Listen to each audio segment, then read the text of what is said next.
अंतिम संस्कार के उसे खिड़की के नीचे टेबल पर रख दिया गया। फिर क्या हुआ? अगले दिन उस समय की ऑन ड्यूटी डॉक्टर गायब हो गई। बस उसकी खून से सनी चप्पल और कमर की बेल्ट उस खिड़की के नीचे मिली। हमने बहुत तलाश की पर कभी उसका शव नहीं मिला। क्या आपने ये बात किसी को बताई थी? नहीं, पर उस घटना के 6 सालों बाद नर्स कविता मेरे पास आई और उसने डॉक्टर जोशी की कहानी बताई। तब जाकर मैंने आदेश जारी किया, शव गृह की चौथी खिड़की हमेशा के लिए बंद रहेगी।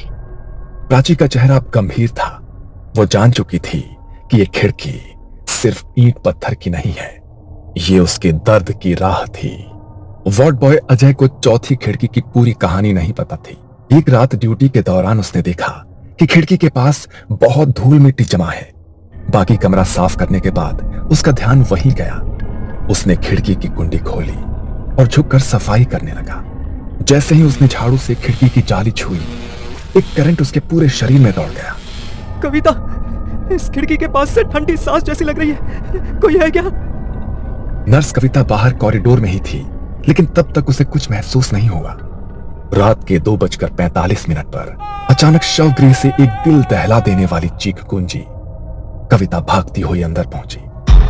वहां अजय फर्श पर पड़ा था, आंखें पूरी तरह खुली हुई, मुंह जैसे चीखते चीखते खुला रह गया हो, चेहरा सफेद और भयभीत। ऐसा लगा जैसे उसने मरने से पहले कुछ ऐसा देखा हो जिसे वो सहन नहीं कर पाया।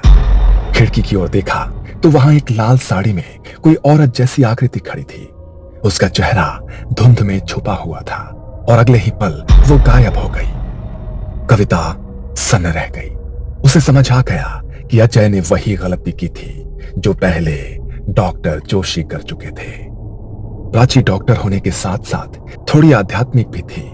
उसने निधि की आत्मा की पीड़ा को समझा और तय किया कि वो इस रहस्य को पूरी तरह से सुलझाएगी। उसने किसी तरह डीन घोष को मनाया और अगले अमावस्या की रात एक अनुभवी तांत्रिक बाबा महेश्वर नाथ को बुलाया।